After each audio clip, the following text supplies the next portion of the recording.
पश्चिम बंगालमधल्या या अपडेट्सबद्दल अधिक बोलण्यासाठी आता आपल्यासोबत आहेत राजकीय विश्लेषक सौमेन मुखर्जी। मुखर्जी सर नमस्कार। नमस्कार ताई। आता जी अपडेट आपण पश्चिम बंगालमधनं बघतोय अपेक्षित होती की यापेक्षा काही वेगळी निवड अपेक्षित होती? माझे तर 100% अपेक्षा होती की शुभेंदू अधिकारी जी त्यांनाच मुख्यमंत्री पदाचा जबाबदारी मिळणार आहे।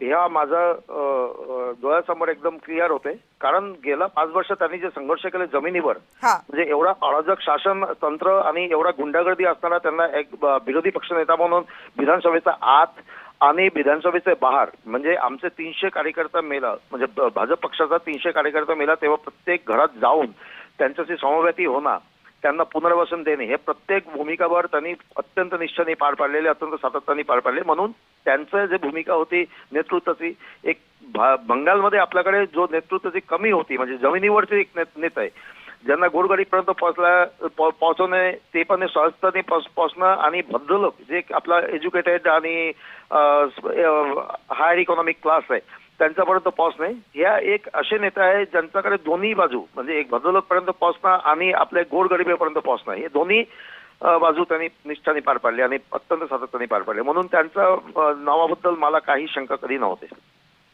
सौमेन मुखर्जी यांची निवड करणं हे भाजपसाठी सोपं होतं की तिथले आणखीन जे पर्याय होते ते पाहता सौमेनजी ही निवड करणं भाजपसाठी, शुभेंदू अधिकारी यांची निवड करणं हे कठीण होतं? अत्यंत सोपं होतं, काही कठीणांचे प्रश्न नव्हते, कारण ममता बॅनर्जी बंगालमधलं खूप एक जुझारू नेतृत्व होते।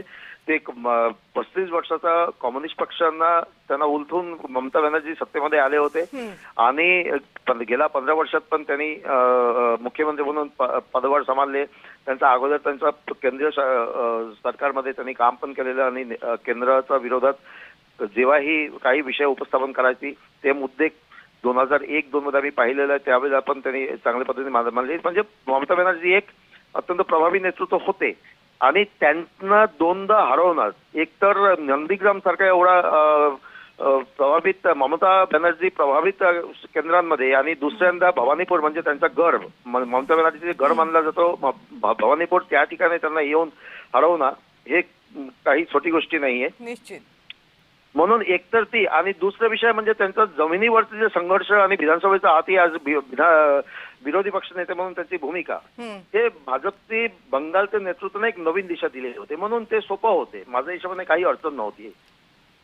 आणि शुभेंदू अधिकारी यांची निवड जरी सोपी असली तरी त्यांच्या पुढची आव्हानं कमी नसणार आहेत, कारण पश्चिम बंगालचं राजकारण खूप सोपं नाहीये, आणि भाजप पहिल्यांदा पश्चिम बंगालच्या राजकारणामध्ये सत्तास्थानी आहे। अर्थात विरोधकांच्या जागी तृणमूल काँग्रेस असताना शुभेंदू अधिकारी नेमकी कशी वाटचाल करतात, आणि विशेषतः पश्चिम बंगालातल्या हिंसाचाराला त्या आळा घालण्यामध्ये यशस्वी होतात का, याकडे आता सगळ्यांचं देशभराचं लक्ष असेल। धन्यवाद सौमेनजी, तुम्ही दिलेल्या सगळ्या माहितीबद्दल।